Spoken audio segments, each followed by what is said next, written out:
Hello everyone. आज हम बात करने वाले हैं हेयर फॉल यानी बालों का झड़ना, मतलब एलोपेशिया।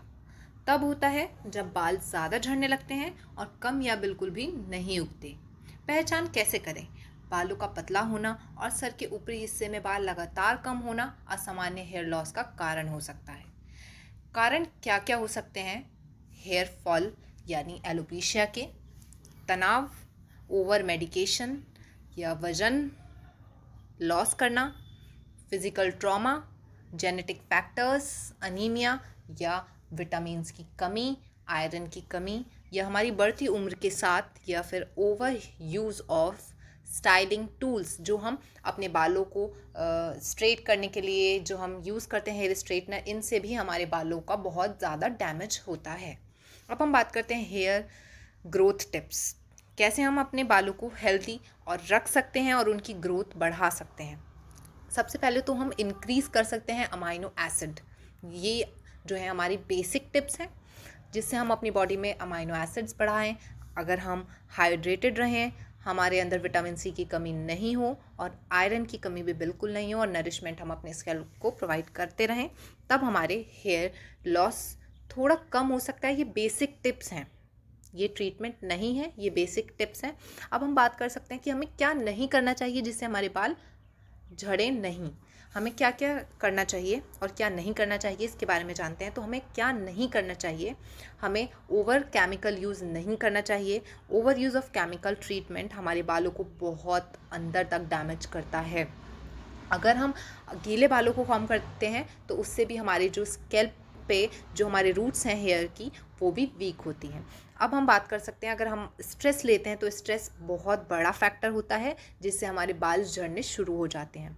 हमें ये भी पता है कि जो पैटर्न होता है मेल और फीमेल में डिफरेंट हेयर ग्रोथ पैटर्न होता है और हेयर लॉस पैटर्न भी डिफरेंट होता है। अगर हम बात करें ट्रीटमेंट और रेमेडीज़ की, तो अगर हम कॉम्बिनेशंस की बात करते हैं तो हमारे पास वैक्सिन की किट है जिसमें हेयर रिवाइवर है, जबरंडी हेयर ऑयल है और AC नंबर 9 है। ये वैक्सिन की किट है जो कि हमारे हेयर लॉस को रोकती है और it is very good for the treatment of hair loss और एलोपेशिया।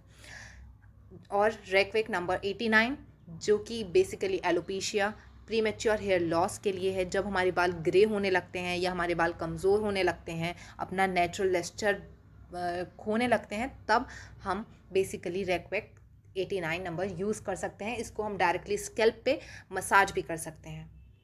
हम शैम्पू अर्निका का यूज़ कर सकते हैं। अर्निका शैम्पू बहुत अच्छे रिजल्ट्स देता है फॉर हेयर ग्रोथ।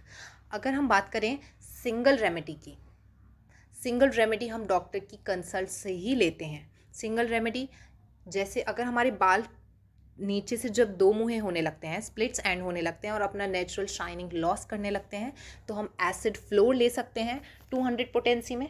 अगर हमारे बालों में बहुत ज़्यादा डेंड्रफ है, हेयर फॉल गुच्छों में हो रहे हैं और हमारे जो हेयर स्कैल्प है उसमें पैचेस होते जा रहे हैं, तब हम फॉस्फोरस ले सकते हैं विथ 200 पोटेंसी। अगर हमारे बालों के मार्जिन्स पे, हेयर रूट्स में हमारे पिंपल्स हैं, छोटे छोटे पिंपल्स हो रहे हैं, उनकी वजह से हमारे हेयर लॉस हो रहा है, तब हम सीपिया 30 ले सकते हैं। अगर हमारे बाल झड़ रहे हैं ईचिंग की वजह से, क्योंकि हमारे बालों में बहुत खुजली आती है, ईचिंग रहती है, इस वजह से हमारे बाल झड़ने शुरू हो गए हैं, तो हम जिंकम फॉस ले सकते हैं 30 पोटेंसी में। अगर हम बात करें कि हमारे बालों में एक्जिमा है, एक्जिमा ऑफ स्कैल्प हो रहा है, तब हम मेजोराइनम 30 ले सकते हैं।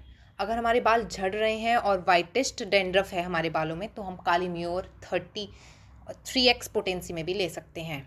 अगर हम बात करें जब हमारे बाल बहुत पतले हो गए हैं और झड़ते जा रहे हैं, लंबे टाइम से हमारे बाल झड़ रहे हैं, तब हम नेट्राम्योर 6x भी ले सकते हैं।